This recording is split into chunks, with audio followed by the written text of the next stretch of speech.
choose. One is the path I've warned about tonight. The path that leads to fragmentation and self-interest.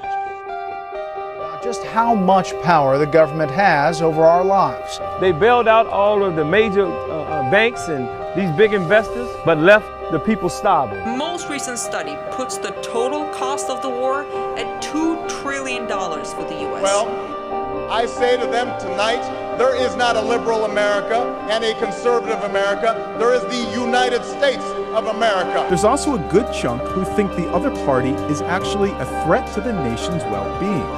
As the world reacts to the news that the United States has been secretly mining unprecedented amounts of global phone and email traffic, the U.S. National Security Agency is building a new place to do it bigger and better. Past forfeiture, law enforcement seizes your property without arresting you, charging you, or convicting you of a crime. 6,700-page report being hidden from the public. On average, Americans think 70% of their elected officials use their political power to hurt their enemies and help their friends. In the United States, the income ratio between our richest and poorest 10% is now 16 to 1. Department search warrant! Please, department search warrant!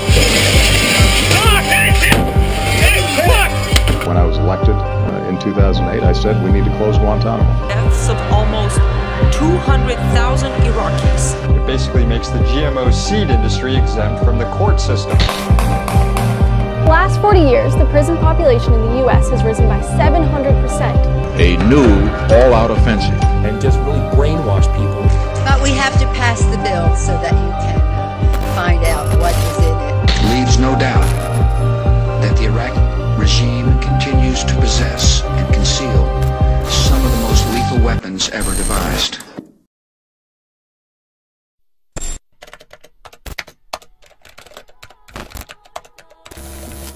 But there is good news. There was only one presidential candidate that was viewed favorably in his or her own state. 50%. That is the number of American voters who are no longer affiliated with the Republican or Democratic parties. The respondent said the Democratic and Republican parties do not represent American people adequately. In short, the libertarian philosophy says that everybody should have absolute freedom to live their lives how they see fit, as long as they respect everybody else's right to do the same. So we have to really fight for the rights of, I don't care if it's one person in a town of 20,000. The media and political pundits are trying to understand a new, surging political movement, capturing the hearts and minds of a younger generation. We're about half a century ahead of our closest competitors in terms of social justice issues. Libertarianism is all about individual liberty, and it should never be defined by the terms liberal or conservative. In essence, liberty means that we are the sole owners of our lives and no one person or group of people have ownership over us.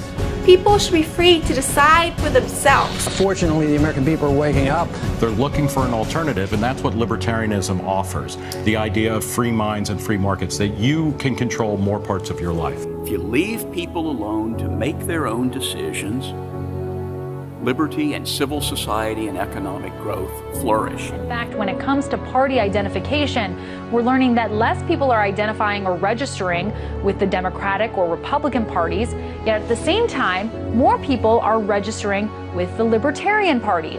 The Libertarian Party believes basically that no one owns you and no one owes you.